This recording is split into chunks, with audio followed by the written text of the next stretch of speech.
जिनके पास बड़े बड़े राजा महाराजा आते हैं। एक बार बादशाह अकबर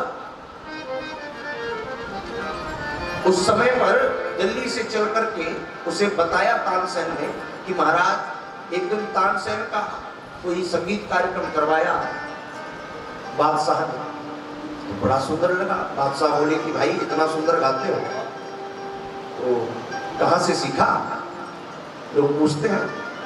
तो उन्होंने कहा महाराज हम तो कुछ भी नहीं, हमारे गुरुदेव श्री स्वामी हरिदास जी महाराज वृंदावन में विराजते हैं, वो तो जब जिस राग को गाते हैं ना महाराज वही प्रकट हो जाती है। रागों के भी प्रकार है, कब कौन सी राग गाई जाती है। तो बादशाह बड़ा प्रभावित हुआ, बोले हमें ले चल। तानसेन ने लेकर के आया वृंदावन। अकबर ने जैसे ही सुना आहा गदगद हो गया। बादशाह अकबर जाकर के स्वामी हरिदास जी के चरणों में गिर पड़ा। स्वामी जी ये सत्य घटना है, कोई बनी बनाई कथा नहीं है, बड़े ध्यान से सुनना। और इसी कलयुग की है, कोई त्रेता द्वापर की बात नहीं कर रहे हैं।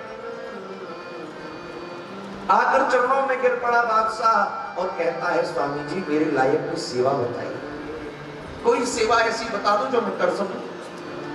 स्वामी जी ने कहा भैया अभी तो कोई सेवा नहीं स्वामी जी कुछ तो बताओ, मैं बादशाह हूं, क्या नहीं कर सकता, बताइए क्या करूं। बहुत कहने लगा तो स्वामी हरिदास जी ने कहा देखो वैसे तो कोई सेवा नहीं है, देखो लोग आ रहे हैं जा रहे हैं, उन्हें आने जाने दो, आप लोग मन कथा में लगाओ। एक एक कण बड़ा कीमती है कि क्षण बड़ा कीमती है। बादशाह बोला महाराज कोई तो सेवा होगी मेरे लायक, कोई सेवा बता दो। हरिदास जी ने कहा वैसे तो कोई सेवा नहीं, पर हाँ यमुना की घाट पर एक सीढ़ी का कोना टूटा हुआ, एक सीढ़ी का कोना टूटा हुआ है, तू जाकर उस सीढ़ी को अच्छी करवा दे। बादशाह बोला बताओ मैं इतना बड़ा बादशाह और मुझसे इतना सा काम, सीढ़ी का कोना भला मैं ठीक कराऊंगा। दासों से कहा शिष्यों से कि दिखा दो महाराज को कोना। यमुना के तट पर ले गए। यमुना के तट पर ले जाकर स्वामी जी के शिष्यों ने कहा बादशाह वो रही सीढ़ी, इसका थोड़ा सा कोना है, इसे सही करा दो बस। बादशाह बोला इतनी सी बात, अभी कराता हूँ देखता हूँ। जैसी बादशाह ने नीचे उतरकर सीढ़ी देखी तो आंख खुली की खुली रहने का। अनमोल हीरे जवाहर नवरत्नों से बनी हुई सीढ़ियां और उसका एक टुकड़ा टूटा हुआ। घबरा गया बादशाह, जाकर चरणों में गिरा कि महाराज मेरी औकात नहीं कि मैं आपकी सीढ़ी का कोना बनवा सकूं, ये तो आपके ही भजन का प्रताप। ऐसे स्वामी जी महाराज। एक बार एक सेठ आया, बड़ा भारी सेठ, बड़ा अरबपति। तो स्वामी जी तो भाव में रहते थे और बिहारी जी उनके सामने नृत्य करते, सबको नहीं दिखते थे। तो निधिवन में स्वामी हरिदास जी भजन कर रहे थे, वहीं पर वो सेठ आया, बड़ा महंगा इत्र लेकर के आया, बहुत महंगा इत्र, लाखों का इत्र लेकर आया। स्वामी जी से कहा स्वामी जी ये इत्र बांके बिहारी जी को अर्पण करिए, और बांके बिहारी जी को यही विराजते। अब स्वामी जी उस समय भाव रस में डूबे थे, उन्होंने उस इत्र के डब्बे को खोला और महाराज वहीं उसके सामने पड़े हुए। अब देखने वाले सेठ को ऐसा लगा मानो मेरा इतना महंगा इत्र में इतनी दूर से लाया कि बाबा ने यहीं उलट दी, सब सत्यानाश कर दिया इत्र का। मैंने बिहारी जी के लिए लाया था, क्या कह सकता हूँ महाराज। कुछ कहा तो नहीं, सेठ ने प्रणाम किया और लौटते हुए बिहारी जी का दर्शन करने आया। और जैसे ही बिहारी जी के मंदिर में प्रवेश किया, पूरे मंदिर में उसी इत्र की महक महक रही है, चारों तरफ इत्र। तुरंत गिरा महाराज ये सब क्या है। बोले तू समझ रहा था मैंने नीचे फेंका है, अरे उस समय ठाकुर तो यहीं बैठे थे, मैंने तो नहीं यहीं स्नान करा। आज भी बांके बिहारी प्रतिदिन रात्रि में जाते हैं, कहा निधिवन। इसलिए रात्रि में 7 बजे के बाद निधिवन में दर्शन नहीं होता है, सुबह 4 बजे के बाद होता है। 4 बजे तक वहीं रास रचाते हैं, हरिदास जी गाते हैं कन्हैया नाचते हैं। वहां का एक एक वृक्ष, जैसे वृक्ष वहां है ना, वहां वैसे वृक्ष आपने कहीं नहीं देखे हो। क्यों? क्योंकि सिंगल वृक्ष कोई नहीं, सब एक दूसरे में मिले हुए। ये सब राधा कृष्ण है। और रात्रि में मानो वही अलग होकर के नृत्य करने लग जाते हैं। ये भूमि चिन्मय भूमि है। आप देखना सारे मंदिर तो यहाँ 5 बजे खुल जाते हैं और बाकी बिहारी जी 8 बजे खुलते हैं और ठंड में तो 8:30। क्यों? क्योंकि पहले तो बिहारी जी की सुबह जल्दी खुलते थे, महाराज 5 ही बजे खुल जाते थे। एक दिन क्या हुआ कि बिहारी जी का मंदिर खोला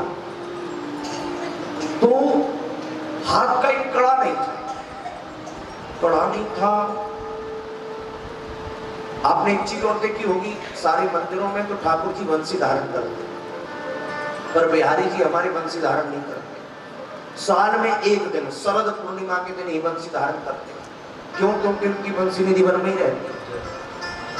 तो एक दिन सुबह सुबह खोला महाराज मंदिर, पंडों ने देखा बांसुरी गायब, खड़ी गायब, बिहारी जी पसीना निकल रहा। क्या हुआ?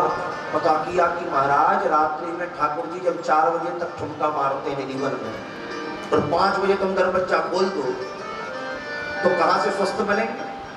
तो सबने निर्णय किया आज से ठाकुर जी 8 बजे तक सोएंगे, उसके बाद ही दर्शन देंगे। बोलो राधे राधे।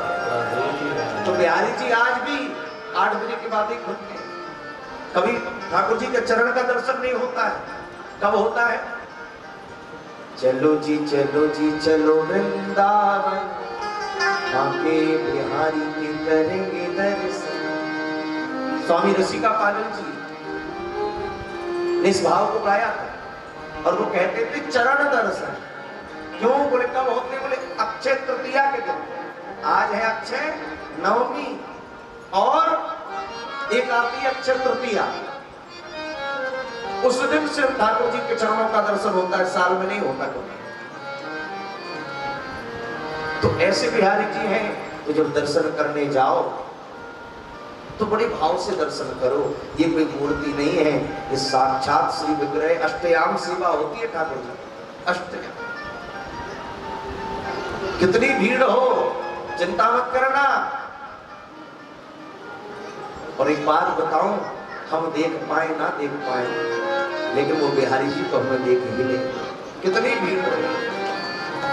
सूरदास जी महाराज जब वृंदावन वास करते थे तो प्रतिदिन बिहारी जी का दर्शन करने जाते थे। सूरदास जी के दोनों नेत्र नहीं थे। तो लोग कहते बाबा तू क्यों जाता है दर्शन करने जब तेरे नेत्र है नहीं, क्या देखता है? मुस्कुराकर सूरदास जी कहते कि भैया भले ही मेरे नेत्र नहीं है और बाकी बिहारी के तो बड़े बड़े नेत्र हैं, वो तो मुझे देख ही लेगा कि कोई आया है, इसलिए जाता। और सूरदास जी रोज पद गाते थे। जैसी पोशाक बिहारी जी पहनते, जैसा श्रृंगार बिहारी जी करते, अपने पद में वही गाते थे सूरदास जी। अब पंडे बड़े परेशान रहते थे कि हम इतना श्रृंगार करते हैं, ये बाबा आता है इसको दिखता है नहीं और ये गा देता है सब कुछ, कैसे करता है? लगता है इसकी आंख है, ये ऐसे कोई बता देता होगा। एक दिन पंडों ने विचार किया एक काम करो, आज ठाकुर जी को कुछ पहनाओ ही मत, बिल्कुल नंगा नंगा खड़े कर दो, देखें आज क्या गाता है पद बनाकर। और भैया जैसे ही मंदिर में आज सूरदास जी आए, अब तो महाराज कपड़ा मुंह पे रखकर बड़ी जोर जोर से हंसे, बड़ी जोर जोर से हंसे। लोग कहें सूरदास जी क्या हुआ? अरे अरे मत पूछो क्या हुआ। अरे बताओ तो सही, आज क्या हो गया? आज नहीं बताओगे क्या?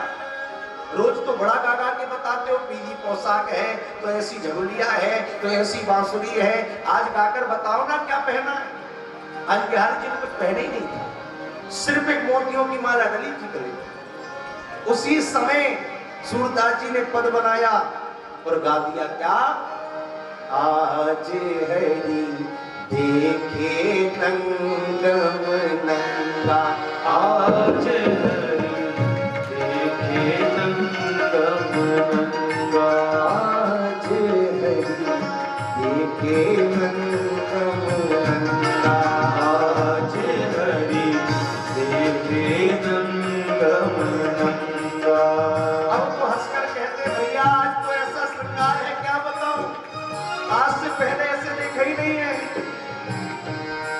आज हरि देखे नंगम नंगा, आज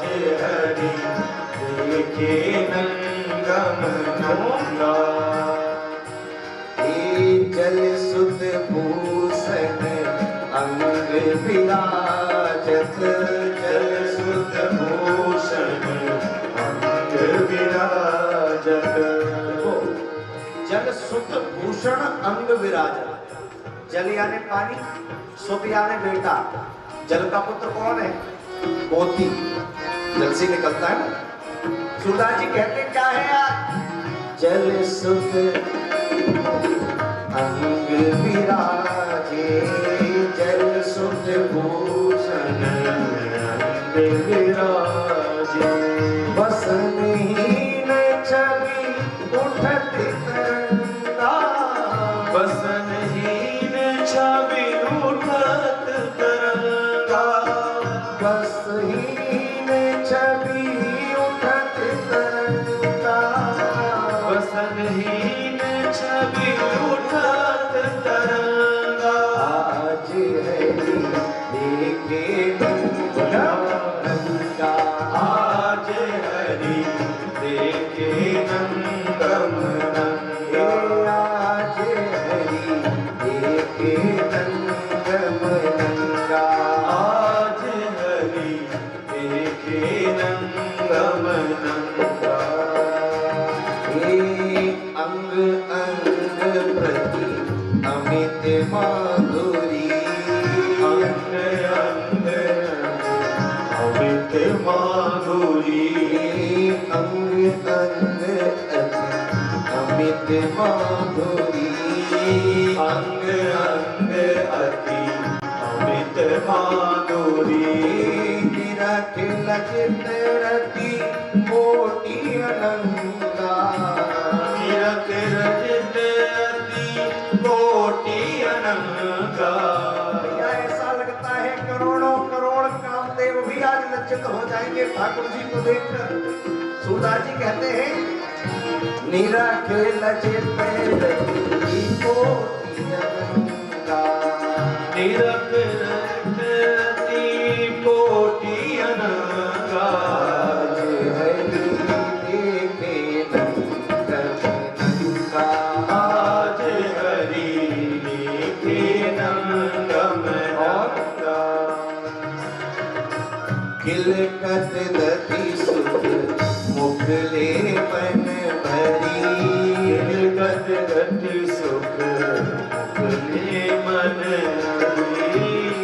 दधि सुत, दही का बेटा कौन है? सूरदास जी कह रहे हैं किलकत दधि सुत। दधि सुत यानी मक्खन, दही से बनता है मक्खन। सूरदास जी कह रहे हैं किलकत दधि सुत मुखले मन भरी। मानो मुख में माखन भर के मुस्कुरा रहे हैं, ऐसा दिख रहा है मुझे तो। किलकत दधि सुत मुखले मन भरी। किलकत दधि सुत मुखले मन हरी। सूर्य हसत ब्रज जुबती संगा। सूर्य हसत ब्रज जुबती संगा। सूर्य हसत ब्रज युवती संगा। सूर्य हसत ब्रज जुबती संगा। आज हरि देखे नंदम नंगा। आज हरि देखे नंदम नंगा। आज हरि देखे नंदम नंगा।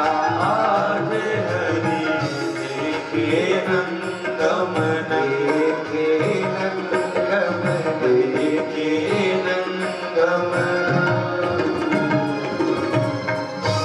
सूरदास जी बोले जैसे आज ऐसे तो कभी देखे नहीं। क्यों बोले? नंगम नंगा है आज तो बिल्कुल अमित माधुरी हो रही। और सूर्य हसत ब्रज युवती ने संगा, ब्रज युवतियों के साथ सूरदास जी हंस रहे हैं। तो ऐसे श्री बिहारी जी हैं। बोलो बांके बिहारी लाल लाल की जय।